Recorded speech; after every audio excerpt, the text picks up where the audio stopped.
Krampus isn't my opposite.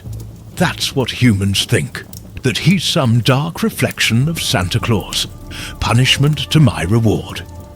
The truth is far worse. He's my predecessor.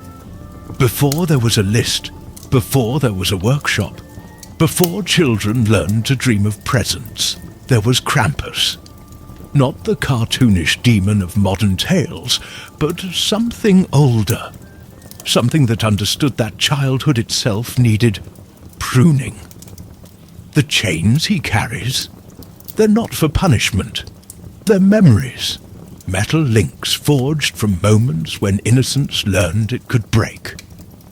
Each rattle is the sound of a child realizing the world isn't what they thought it was. He collects these moments, not out of cruelty, but necessity, like dead branches cut from a living tree.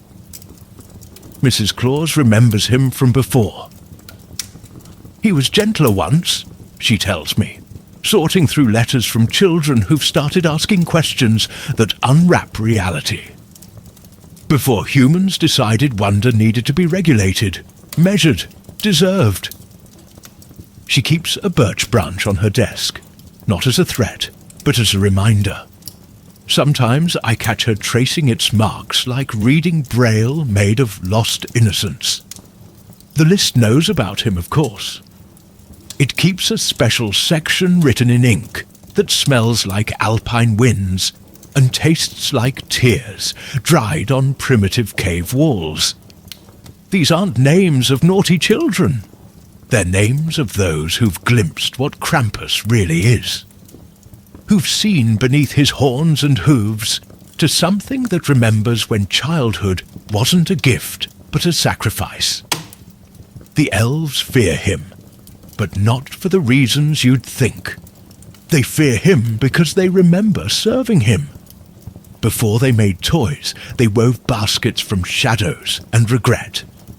Some still bear marks under their hats.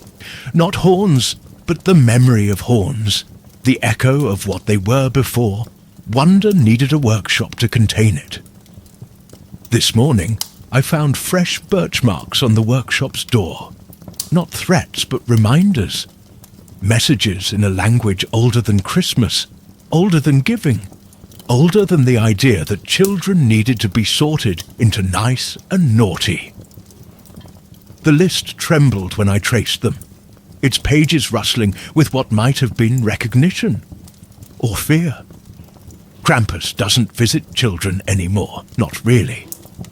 Oh, something wearing horns and chains might stalk alpine villages, might rattle warnings to those straying from virtue's path.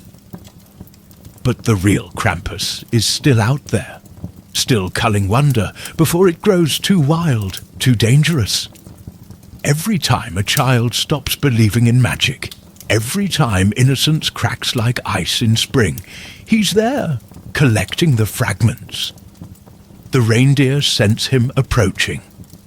Their hooves remember a time when they pulled darker sleighs through longer nights. Rudolph's nose dims when we pass places where wonder has been recently harvested, the air still thick with the scent of necessary endings. I should close now. The list has begun showing signs of ancient pagination.